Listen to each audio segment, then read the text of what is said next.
Na grande estância do céu, a vida tinha fartura, justiça brotava da terra, havia esperança futura. O amor jorrava da fonte, anúncio de um novo horizonte. O amor jorrava da fonte, anúncio de um novo horizonte.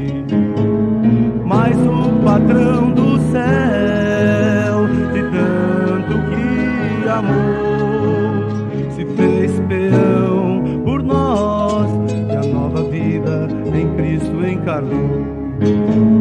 Mas o patrão do céu, de tanto que amou, se fez peão por nós, e a nova vida em Cristo encarnou. Na grande estância da terra, o forte se fez o patrão, tornou a vida difícil pro fraco sempre peão.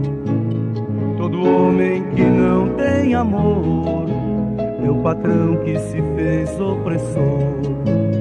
Todo homem que não tem amor é o patrão que se fez opressor. Mas o patrão do céu, de tanto que amou, se fez peão por nós, e a nova vida em Cristo encarnou. Mas o patrão do céu, de tanto que amou, se fez peão por nós, e a nova vida em Cristo encarnou.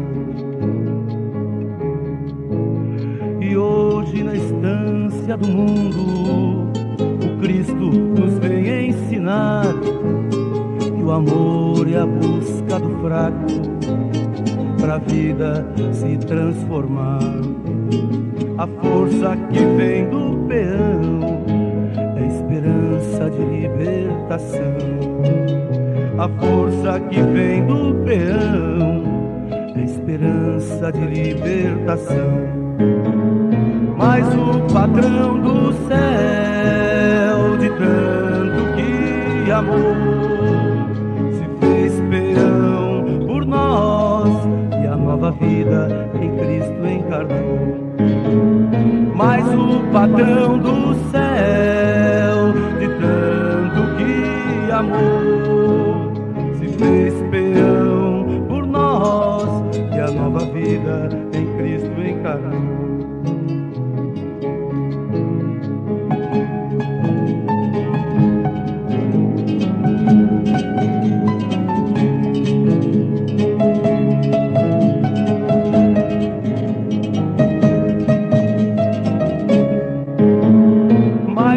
Patrão do céu, de tanto que amou, se fez peão por nós, e a nova vida em Cristo encarnou. Mas o patrão do céu, de tanto que amou, se fez peão por nós, e a nova vida em Cristo encarnou. E a nova vida em Cristo encarnou, e a nova vida em Cristo encarnou.